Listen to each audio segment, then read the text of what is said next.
우리가 지난주에 제가 말씀을 드리면서 한글 창제의 목적에 대한 약간은 성경하고 좀 동떨어진 이야기 같지만 사실은 굉장히 연관성이 또 있다고도 볼 수 있습니다. 왜냐하면 무언가를 만들 때는 만드는 목적이 굉장히 중요하죠. 사람들이 그 만들어진 목적을 잘 모를 때가 많습니다. 이 한글을 만든 목적을 우리가 보통 언문이라고 해서 쉽게 쓰고 쉽게 읽게 하기 위하여 만들어졌다고 생각하는데 그렇지 않습니다.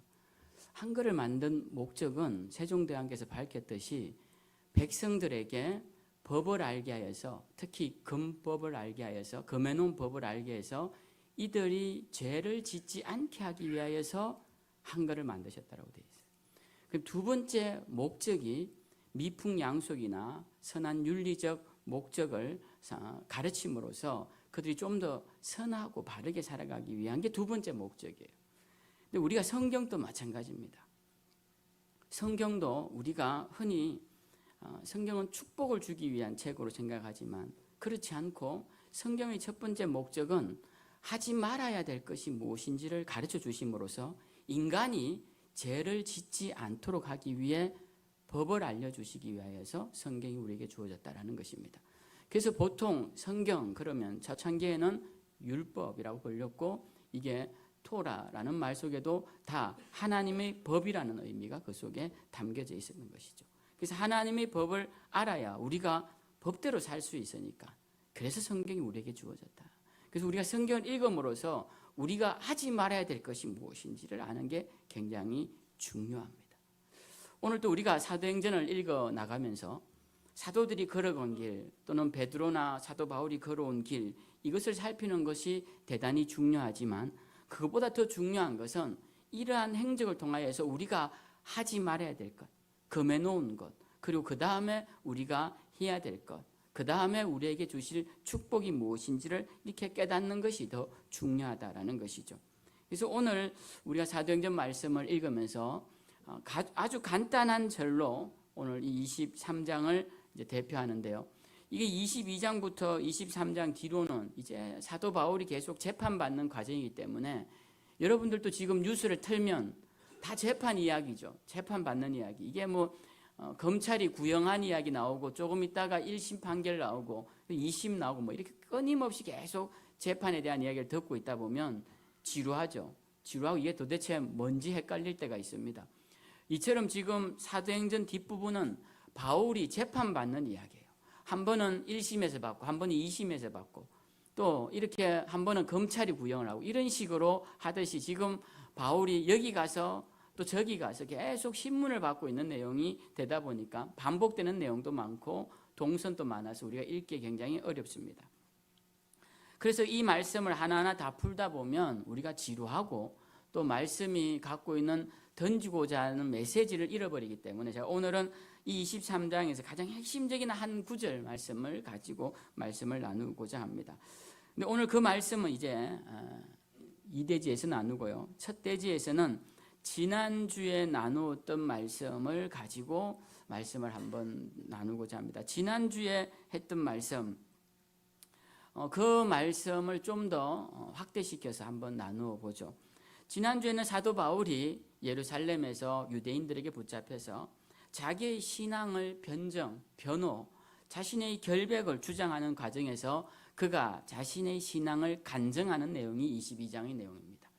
간증이라는 것은 지극히 개인적인 것이라서 자기만이 경험한 일들이 대부분입니다. 그렇기 때문에 간증이 갖고 있는 장점도 있지만 간증이 갖고 있는 위험성도 많다라는 것을 우리가 알 수 있어야 돼요. 그래서 간증을 듣다 보면 나도 저 사람처럼 돼야 되나? 그렇지 않습니다. 그것은 하나님이 그 사람에게 주신 메시지예요. 그렇기 때문에 우리가 간증이 갖고 있는 어려움이 큰데 그래서 바울도 오늘 간증을 하지만 또 간증과 더불어서 주님의 말씀도 나누죠. 근데 이 간증 없이 또 주님의 말씀을 나누기도 어렵습니다. 자기 경험 없이 책만 가지고 이야기하다 보면 지루하기 짝이 없죠. 그래서 오늘 또 제 설교가 성경에 대한 이야기만 하면 조금은 지루합니다. 근데 제 경험도 이야기하고 제가 체험한 것도 이야기하면 훨씬 풍성하게 말씀을 전해줄 수 있죠. 오늘 22장의 말씀은, 지난주 22장의 말씀은 바로 바울이 이러한 자기의 개인적인 주님을 만난 경험과 더불어서 주님이 어떤 부분인지를 간증하고 있는 내용입니다. 이 바울의 간증적인 설교를 들으면서 우리가 한 4가지 정도를 생각해 보면 좋겠어요. 이 바울의 설교는 한 4지점을 나누어서 보면 우리가 이 설교를 이해하기가 좋습니다. 첫 번째 지점은 길리기아 다소입니다. 바울은 길리기아 다소에 대한 이야기를 하죠. 나는 길리기아 다소에서 태어났다. 그 정도 말하면 알 수 있을 만큼 그 도시는 굉장히 크고 번성하고 또 화려하고 발전한 도시였습니다. 그곳에서는 학문도 승행했을 뿐만 아니라 상업도 굉장히 번창했고 무역 도시이기도 했습니다. 그래서 이 다소 출신이라 그러면 사람들이 다 알 만큼 너 대단한 곳에서 태어났구나 라고 할 만한 곳이었습니다. 바울의 첫 번째 인생의 지점은 이 길리기아 다소입니다. 이 다소에서 머물러 있는 다소에서 그는 가말리엘 문화의 이야기도 하죠. 그리고 그의 사회적 경력도 이야기합니다. 저 길리기아 다소라는 건 어떤 의미냐면 사람들에게 세상적인 출발점을 말하는 것입니다. 자기가 어디에서 태어났고 무엇을 했고 내 학력이 무엇이고 내 직업이 무엇이고 내 재력이 무엇이고 내 자녀의 능력이 무엇이고 이런 것들을 이야기하는 곳이 바로 길리기아 다소라는 것입니다. 우리가 이런 말을 안 할 수는 없지만 우리는 이 길리기아 다소에서 빨리 그 다음 단계로 넘어가야 합니다. 근데 많은 그리스도인들이 그 다음 단계로 갔다가 다시 길리기아 다소로 가는 경우가 많습니다. 세상적인 자랑, 세상적인 명예 이런 것들을 벗어내지 못하고 그것을 회상하고 그것을 추구하며 또 그것으로 위로를 받고자 하는 사람들이 많다라는 것이죠. 그게 그리스도인들이 그러면 안 된다라는 것입니다. 그리스도인들은 그런 세상적인 소망을 두고 살면 세상을 향해 나아가게 마련입니다. 여러분 우리가 몸이 좋은 것이 여기 있으면 나도 모르게 자꾸 몸이 이렇게 바로 간다 싶어도 좋은 쪽으로 가게 되죠. 내 마음에 무엇을 두느냐에 따라서 사람의 방향도 그렇고 몸짓도 그렇고 눈빛도 그렇고 다 그쪽으로 갑니다. 우리가 옆에 사랑하는 사람이 있고 내가 싫어하는 사람이 있으면 몸이 어떻게 되겠습니까? 자연적으로 그쪽으로 이렇게 가죠. 눈빛도 그쪽으로 가고 손길도 그쪽으로 가게 되죠. 그래서 우리의 마음이 세상에 계속 두고 있다는 것은 언젠가 우리가 그쪽으로 가게 된다는 겁니다. 그래서 두지 마시라는 거예요. 그래서 두지 마시라는 겁니다. 그 길리기아 다소에서 우리가 머물러 있으면 안 된다는 것이죠. 그럼 어디로 가야 되느냐? 바울이 주님을 만난 다메섹 도상으로 가야 합니다. 바울이 예수님을 만난 곳이 어디입니까? 다메섹으로 가는 길 위, 그래서 도상이라고 부르죠. 그곳에서 바울은 주님께서 자기에게 들려주시는 음성을 듣게 됩니다. 사울아 사울아 네가 왜 나를 핍박하느냐라는 음성을 듣고 내가 언제 주님을 핍박했습니까? 라고 주님께 말하면서 당신 도대체 누굽니까? 라고 했을 때 나는 네가 핍박하는 예수다 라고 그 음성을 듣고 예수가 살아계신 분이구나 라는 것을 깨닫게 된 것입니다. 저는 이 2단계에 우리가 도달해야 된다고 강력하게 부탁합니다. 왜냐하면 이 예수님을 만나는 단계가 없으면 우리의 신앙이 절대로 성장하지도 못하고 자라나지도 못합니다. 우리의 신앙이 자꾸 넘어지는 이유가 이 2단계가 없기 때문에 그렇습니다. 사람들은 주님을 그냥 피상적으로 아는 단계를 주님을 만났다고 생각하는 경우가 있는데 그렇지 않습니다. 주님을 뜨겁게 진심으로 만나는 단계가 필요합니다. 그럼 목사님은 도대체 어디서 만났습니까? 당신의 다메섹 도상은 어디입니까? 라고 묻는다면 저는 대구에 있는 작은 아파트 5층이라고 말씀드릴 수 있습니다. 제가 대구에 가면 그 달성군 농공 단지가 있는 데가 있습니다. 산업 단지가 있는 그곳에 가면 엘리베이터가 없는 5층짜리 아파트가 있는데 제가 거기 5층에 살던 때가 있었습니다. 그 아이 하나를 낳아서 거기 사는데요. 그곳에서 저는 열 몇 평짜리 아파트에 거기서 큰애를 낳아서 살면서 저는 그곳에서 우리 주님을 뜨겁게 만났습니다. 주님을 만나고 그곳에 주님 앞에 울고 회개하고 짐 싸서 다시 신학대학원으로 왔습니다. 저는 그때를 잊을 수가 없죠. 그때 주님을 뜨겁게 만났습니다. 우리는 주님을 만나는 시간이 필요합니다. 뜨겁게 만나는 과정과 시간이 필요해요. 그런데 목사님 그래 만났으니까 나도 그래 만나야 됩니까? 바울도 그렇게 만났으니까 그렇게 만나야 됩니까? 그럴 필요 없습니다. 제가 고등학교 때 이 말씀을 읽을 때, 사도행전을 읽을 때 고민이 되었던 것 중에 하나가, 왜 주님은 바울을 만나실 때 사울아 사울아 이름을 불러주시고 직접 만나 주셔놓고 왜 저에게는 제 이름을 부르면서 직접 만나 주시지 않는가?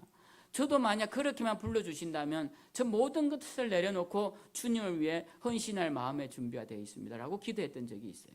근데 그렇게 기도해도 주님이 저한테 제기에 대고 제 이름을 불러주신 적이 단 한 번도 없습니다. 그러니까 우리가 주님을 만나는 방식은 꼭 바울처럼, 바울의 옛 이름이 사울이죠, 사울처럼 그렇게 만날 필요는 없습니다. 그리고 저처럼 그렇게 밤새 눈물로 만날 필요도 없습니다. 하나님은 누구라도 그에게 맞는 적합한 방식으로 만나 주신다는 거예요. 그러나 중요한 것은 어떤 방식으로든 만나야 한다는 것입니다. 그 주님을 만나는 방식이 여러분 길 가다가 그냥 친하지 않은 사람 만나듯이 잘 지내세요 하고 그런 만남이 아니에요. 그것도 만남이라 할 수 있지만 주님과의 첫 만남은 그런 만남이 아닙니다. 주님과의 만남은 마치 첫사랑을 만나 뜨겁게 사랑을 확인하고 느꼈던 그때의 만남, 그런 만남이 주님과의 만남이라는 것이죠.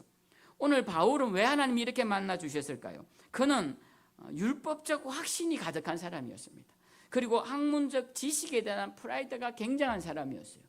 이런 사람이 부드럽게 말씀을 읽어 넘어온다, 누구의 권면을 통해 넘어온다, 주님을 만난다, 그 마음을 연다는 것이 쉽지 않죠. 그래서 주님은 강제로 그의 마음을 여십니다. 그의 귀에 대고 아무도 듣지 못할 소리로 사울아 사울아 라고 옛 이름을 부르시면서 그를 만나 주신 것이죠. 하나님은 다 그렇게 만나 주시지는 않습니다. 어떤 사람은 말씀을 읽다가 말씀 속에 나오는 주님이 내 심령에 살아 들어오셔서 만나는 경우도 있습니다. 어떤 사람은 기도하다가 주님이 나에게 평안과 기쁨, 알 수 없는 황홀감으로 찾아와 주시는 경우도 있습니다. 어떤 분의 이런 간증을 들으니까 너무 마음이 우울한 중에 기도하는데 갑자기 마음에 평안이 찾아오더래요. 그리고 그 근심과 우울함이 한순간 마치 어둠이 물러가듯이 마음속에서 확 사라지는데 그때 자신이 성령께서 찾아오심을 느꼈다는 거죠. 그건 당연히 주님의 임재겠죠. 그러니까 주님의 임재가 어떤 방식인지는 모르지만 사람마다 적합한 방식으로 찾아오는데 중요한 것은 우리가 그것을 사모해야 한다는 것이고 그것을 체험한 자들은 그것을 기억하고 나아가야 한다는 것입니다. 저는 우리 교인분들 중에 아직 주님과의 첫 만남이 없는 분들을 보면 안타까운 마음이 있습니다. 이런 분들은 사모하시고 또 기도하시면 반드시 사모하는 자에게 우리 주님이 만나주신다. 이 확신을 가지시기 바랍니다. 그리고 우리가 이 두 번째 단계를 경험했다면 그 다음 세 번째 단계로 나아가야 돼요. 지난주에 말씀을 안 드렸지만 이 다메섹 도상에서 바울이 어디로 가느냐 하면 다메섹으로 들어갑니다. 다메섹이라는 도시, 다마스쿠스죠. 지금은 이 다마스쿠스라는 다메섹이라는 도시로 들어가서 누구를 만나느냐? 아나니아를 만나게 돼요. 아나니아를 만나서 아나니아가 그에게 말씀을 가르쳐 줍니다. 기도도 하고 말씀도 가르치고 주님의 음성도 알려줍니다. 그리함으로써 그가 좋은 말씀의 조력자를 얻게 된 것이죠. 인도자를 얻게 된 것입니다. 그의 안수를 통하여서 그의 눈에 비늘이 벗겨지고요. 22장보다 9장에 보면, 사도행전 9장에 보면 더 자세하게 아나니아와의 일이 나오고 있습니다. 이렇게 좋은 사람, 성경 아나니아를 주님의 훌륭한 제자라고 평가하고 있어요. 이 훌륭한 사람을 만나서 바울이 신앙을 배우게 되었다는 것입니다. 그래서는 신앙의 세 번째 단계로 여러분에게 권면드리는 것은 아나니아와 같은 말씀의 인도자를 만나라라는 것입니다. 나 혼자 말씀을 읽고 나 혼자 기도하고 내가 다 응답받고 계시받겠다. 아니요. 굉장히 위험한 것입니다. 신학교를 가면 가장 목회적 열심히 뛰어난 학년이 몇 학년이냐? 1학년이에요. 1학년들은 신학도 안 배웁니다. 가면 교양부터 배워요. 근데 1학년 신학교 들어오면 벌써 전도사가 돼 있어요. 이 사람들은 20살인데 벌써 기도도 거의 부흥 강사처럼 그렇게 기도하고 막 찬양도 뜨겁게 하고. 그러다가 이제 2학년 올라가고 3학년 올라가고 4학년 올라가면 4년 동안 뭐 배웠나 물으면 아는 게 없다고 말해요. 그래서 뭐 하느냐면 신학대학원을 가야겠다. 그 신학대학원을 가면 또 3년을 배우는 거죠. 그렇게 배우고도 모자라니까 또 그 다음 THM하고 그 다음 또 MDV나 PhD하고 이렇게 계속 배움의 과정을 거쳐갑니다. 왜? 배우면 배울수록 자신이 모르는 것만 드러나기 때문에 그런 것이죠. 여러분, 무지한 사람일수록 시끄러운 소리가 많이 나고요, 잘 안 익을수록 꼿꼿하게 서 있습니다. 그러니까 이런 사람한테 뭘 배우려고 가는 건 굉장히 위험한 사람, 발상입니다. 좀 더 겸손하고 좀 더 묵묵한 사람들을 찾아서 정말 그 속에 있는 진심, 그가 그동안 배운 바를, 익힌 바를 들으려고 해야지 얕은 사람들의 그런 깽가리 소리 같은 그런 말에 귀 기울이면 안 되겠다라는 거예요. 그래서 우리가 세 번째로 나아가야 할 길이 어디냐? 다메섹입니다. 다메섹. 그래서 우리가 길기야 다소에서 다메섹 도상으로 가서 그 다음 다메섹으로 가야 되고, 그 다음 네 번째 우리가 예루살렘으로 가야 됩니다. 이 예루살렘이라는 곳은 22장 18절에 보면 바울이 예루살렘에 가서 그곳에서 이제 주님의 사명을 부여받게 되죠. 주님께서 떠나가라, 내가 너를 멀리 이방인에게로 보내리라라는 말씀을 듣습니다. 그러니까 이 예루살렘에 간다는 것은 사명지로 가는 것을 말하는 것입니다. 사명지. 그래서 우리가 다메섹 안에만 머물러 있으면 맨날 좋은 말씀만 찾으러 다녀요. 아이고, 저 목사님 말씀 잘 전하던데요, 막 그러고. 그래서 여러분, 그런 걸 하도 저한테 자꾸 누가 보내주셔서, 우리 교인 아니신데, 권사님 저는 이런 말씀 이렇게 영상으로 듣는 거 별로 안 좋아합니다 했더니 그 다음부터 안 보내시더라고요. 제가 좀 너무 심하게 말씀드려서 지금 미안한 마음이 있습니다. 사실 제가 참 그런 걸 잘 들어야 되는데, 이 영상으로 듣다 보면 눕기도 하고, 그죠? 또 끄기도 하고, 이어지지도 않고, 그리고 또 곡해하기도 하고, 그래서 좀 여러 가지 면에 제가 그렇게 하는데, 여러분, 좋은 말씀들만 자꾸 찾아다니는 것, 이거 좋은 태도 아닙니다. 우리가 신앙생활에 좋은 말씀을 듣지 못해서 못하느냐? 그렇지 않아요. 좋은 말씀을 이미 여러 번 들었고, 중요한 것은 우리가 그것을 행하지 않기 때문에 그렇다라는 것입니다. 우리가 춤추고 싶을 때 있죠. 어떨 때 추고 싶습니까? 좋은 음악이 들리고 막 신나는 음악이 들리면 막 춤을 추고 싶고 마음에 막 기분이 좋습니다. 근데 이제 춤을 추고는 싶은데 음악이 없어요. 그럼 어떻게 합니까? 춤을 안 춥니까? 그렇지 않죠. 춤을 내가 추고 싶을 때는 추는 것입니다. 그죠? 음악이 나오든 안 나오든 내가 춤을 추는 거예요. 우리가 말씀을 듣고 맨날 내가 뭘 들어야만이 뭘 할 수 있다? 아닙니다, 여러분. 이미 들은 것 가지고 내가 행하면 되는 것이에요. 내가 지금까지 좋은 춤을 기억하면서 추시면 되는 거예요. 그게 아름다운 춤이 되는 것입니다. 그래서 우리는 예루살렘까지 나아가야 된다. 이걸 꼭 기억하시고 우리가 이 4단계에 가야 되겠다, 이런 소망을 갖고 나아가는 우리 모두가 되어야 할 것입니다. 오늘 본문으로 이제 돌아가 보면 바울이 이런 마음을 가지고 사명의 길로 나아갔습니다. 사실은 바울은 로마로까지 가서 복음을 전하고 싶은 마음이 있었어요. 근데 로마로 가기 전에 붙잡혔습니다. 예루살렘에서 붙잡혀서 지금 온갖 모욕과 그리고 생명의 위협을 받고 있습니다. 돌에 맞기도 하고 채찍에 맞기도 하고 어떤 사람들이 밀어서 절벽에서 떨어뜨려 죽이려고 하기도 하는 그런 어려움에 처합니다. 여러분, 사람이 이런 일을 당하면 어떻습니까? 힘들죠. 그런 일을 한두 번 당하면 괴롭습니다. 마음이 연약해지고, 지금 바울이 그런 상황에 있어요. 지금도 사내들인 공회에 가서 변론하고 온 상황입니다. 오늘 또 그곳에 가서 그 율법사들이 앉아있는 데 가서 자기의 신앙을 변론하고 왔어요. 얼마나 힘들겠습니까? 그런 상황에 있는 그 밤에 주님께서 바울에게 찾아오셨어요. 그리고 11절에 이렇게 말씀하십니다. 그날 밤에 주께서 바울 곁에 서서 이르시되 담대하라, 네가 예루살렘에서 나의 일을 증언한 것 같이 로마에서도 증언하여야 하리라. 저는 오늘 이 문장에서 중요한 걸 하나 발견했습니다. 그게 뭐냐면 바울 곁에 서 계신다라는 것이. 보통 이런 표현을 성경에서는 잘 안 하죠.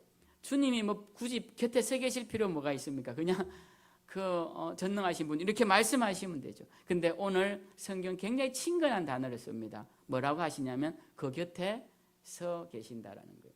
여러분 우리가 힘들고 어려울 때 언제 어떻게 하면 힘이 됩니까? 옆에 같이 있어주면 힘이 됩니다. 그리고 어깨에 손을 한번 얹어주면 힘이 되죠. 그래서 거기 한번 툭툭 해주면 힘이 됩니다. 내가 다 안다는 듯이 그렇게 해주면 힘이 돼요.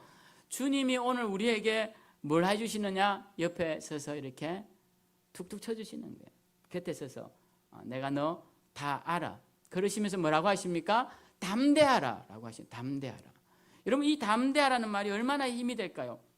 바울아 힘내 이 말입니다. 바울아 잘했어. 지금까지 잘했어. 너 앞으로도 잘할 수 있어. 이런 말입니다. 바울아 내가 너 함께 할 테니까 걱정하지 마. 이런 말이에요. 이런 말을 오늘 주님이 바울에게 대놓고 하신다라는 겁니다. 저는 오늘 이 음성을 여러분들이 들으시기를 바랍니다. 여러분 삶 가운데 어려움이 있고 힘듦이 있을 때 오늘 주님이 옆에서 툭툭 치고 제가 부부간이면 옆에서 한번 해보시라 할 텐데 부부간에 안 앉으신 분들도 계신데 나중에 집에 가셔서 아내분이 이렇게 한번 툭툭 저부터 해야 될 것 같습니다. 제 아내가 있어서 지금 이렇게 말을 했는데 집에 가서 한번 툭툭 쳐주세요. 그죠? 그리고 수고하고 잘했다라는 듯이 내가 늘 곁에 있겠다는 식으로 그렇게 해주시면 됩니다. 바울에게 오늘 주님이 그렇게 하시는 거예요. 담대하라 라고 말씀을 하고 있는 것입니다. 여러분 우리가 담대해야 합니다. 오늘 주님이 바울에게 담대하라 라고 하신 것처럼 우리도 담대해야 되는데 성경에서 담대하라 라는 말씀을 강력하게 하는 내용이 구약의 여호수아서에 나옵니다. 여호수아서에 보면 모세가 죽고 여호수아가 이 참으로 하나 되지 못하는 이스라엘 백성들을 이끌고 가나안 땅에 들어가야 돼요. 이 아주 절박한 상황에 있습니다.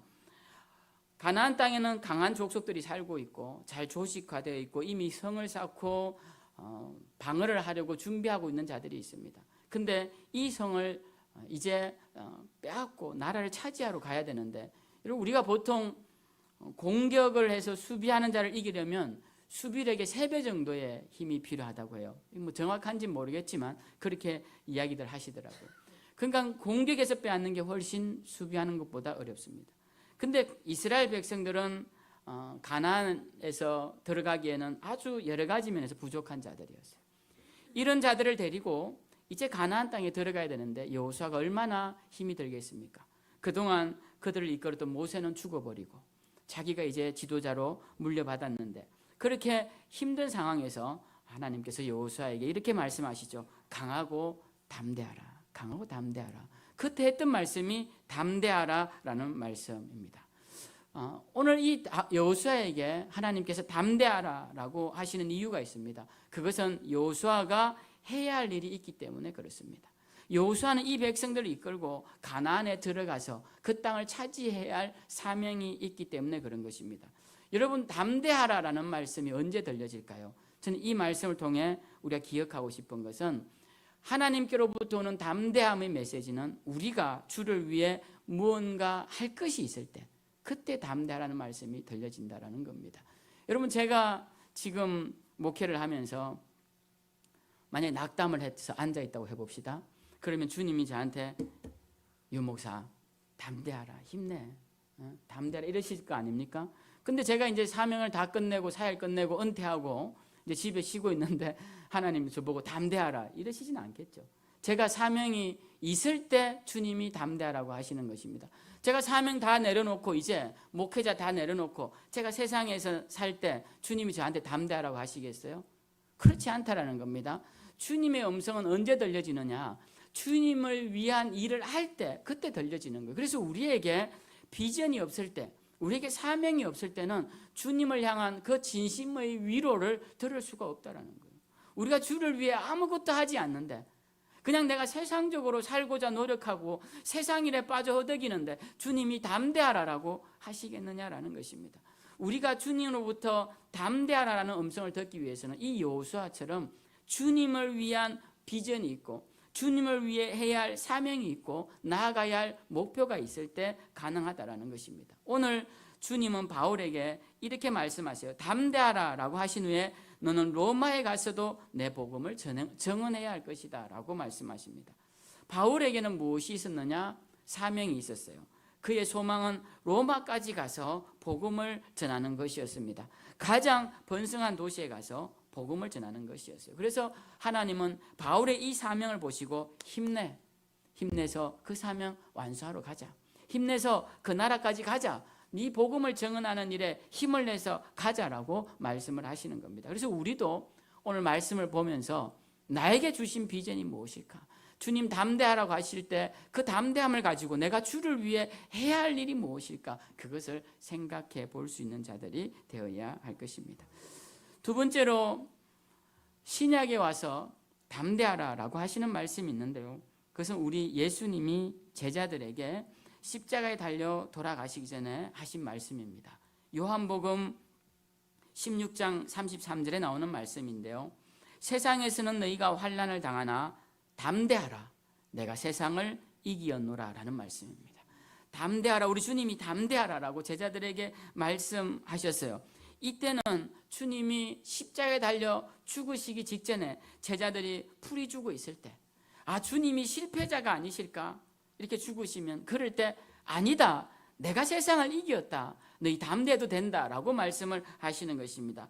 이 담대함은 어떤 담대함이냐? 주님이 이기신 세상, 그 주님을 믿고 너희가 나아가라라는 주님을 향한 믿음의 담대함입니다.